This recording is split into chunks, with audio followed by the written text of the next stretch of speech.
Hello, everyone. To introduce who we are a team of three people: Carrie Harris, Melissa Smith, and myself, Andy Shaban, of the Mason School of Business.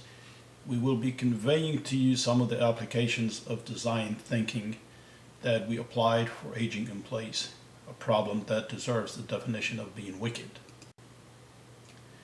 As you can see from this slide, design thinking is a process composed of set of tools from empathizing, defining a problem, to ideating on different solutions for the problem, to prototyping a solution, and then having the user test our prototype.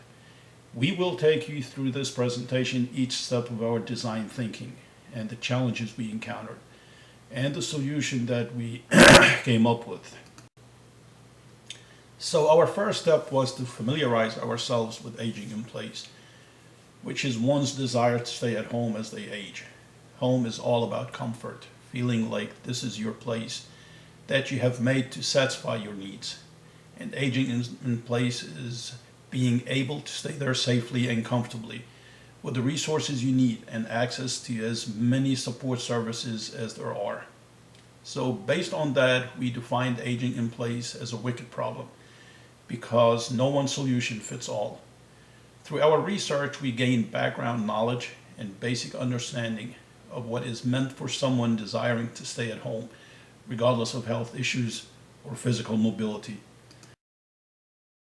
Our goal through design thinking was to improve a situation of elderly people, to allow them to meet their needs. We started with the first step of the process, and that is the empathy mode.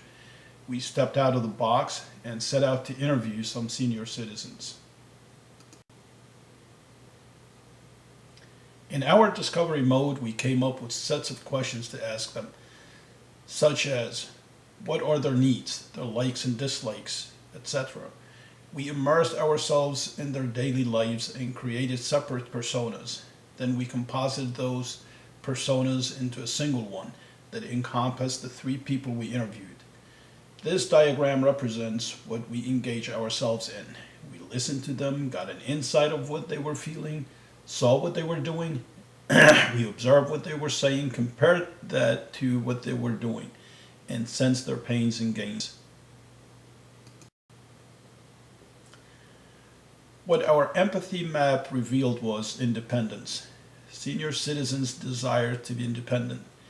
They yearn socialization. They are optimistic. They shared unwillingness of being a burden on their family and society. They felt disconnected from friends, family, and society. They wanted to be self-reliant. They're not in favor of nursing homes or assisted living. Our empathy map also revealed to us their pains and gains. Some suffered from physical mobility, some from loneliness, and some from health-related issues. Some of their gains were noted as well. Synthesizing our interviews revealed some key findings, needs, and insights. There were themes that washed across all of the interviews, such as some are concerned about their physical mobilities, that being connected to people is crucial, that loneliness is distressful and scary. We found through some insights that aging in place is not all about independence, but also about being a contributor to the community in which they reside in. The insight helped us hone on what problem, being wicked in nature that is, we are attempting to solve. Next, in our design process, after going through the empathy mode and gaining first-hand experience from our senior citizens, we forwarded through the design phase to our create mode. Here we use the interviews that we conducted with our seniors as a guide to place ourselves in the shoes of a senior citizen wanting to age in place. We then synthesized our research findings to generate our point of views. We created a multitude of point of views.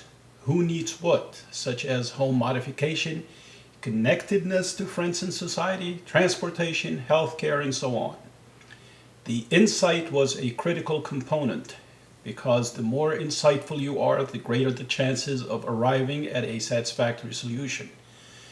Then we came up with a multitude of how might we statements to our point of views.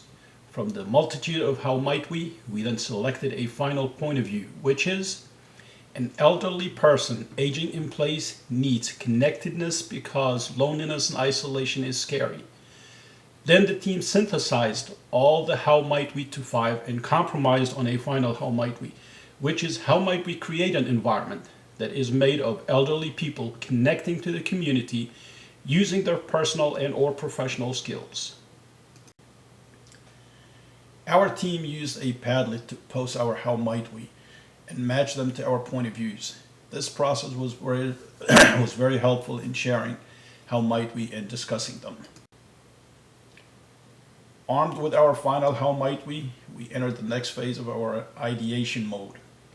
Here we separated to independently brainstorm ideas, which we later compiled into a Google document that we can easily access and categorize.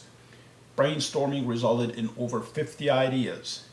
No criticism was allowed. When reviewing one's ideas, we did not question in an accusatory tone, but rather for clarity. We realized we were looking for quantity at this point. We then reviewed all of the ideas that resulted from the brainstorming session, and then we decided that a selected idea for selecting our final idea should create and develop a strong community, be based on shared interests or skills, enable individuals to contribute as well to receive services. From a multitude of ideas, we narrowed them down to 5 ideas, and out of the 5 ideas, we chose one final idea, a technologically advanced network or community, possibly a village concept, that connects senior citizens to each other and to the community at large through program initiatives, clubs, volunteer activities, and programs whereby the senior citizens are both contributors and participants utilizing their skills and abilities. So we noted that because the empathy map is our starting point, the ideas were human-centric. Although we settled on one idea, there were many good ideas that we came from brainstorming. The process produced a high number of viable options and opportunities. The process laid fertile ground for stumbling upon innovative solutions. Empathizing, defining, and brainstorming ideas drove us to prototyping. But before creating our prototype, we discussed and determined what questions we were trying to answer. We questioned, how can we create a senior citizen-driven community that differs from traditional retirement homes or assisted living community? How can we create a community that would appeal to an elderly person by giving them a sense of purpose? How can we incorporate middle-aged people into the process before they become elderly? How can we connect senior citizens with one another and the community at large through program initiatives, clubs, volunteer activities, and programs where senior citizens are both contributors and participants? How can we form a nonprofit-ship organization, typically 50 years or older, to provide access to services that support one's goals of remaining at home as long as possible? And how can we decrease their loneliness and isolation that is so often experienced by the elderly? We decided to use a virtual storyboard to create our prototype. We felt that the storyboard will paint a picture of the community, which we coined All the Wiser. It would allow the user to walk through and experience the core idea of the community. We will share with you our prototype through the short video of the All Wiser.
Before sharing the prototype with the user, we devised a test plan.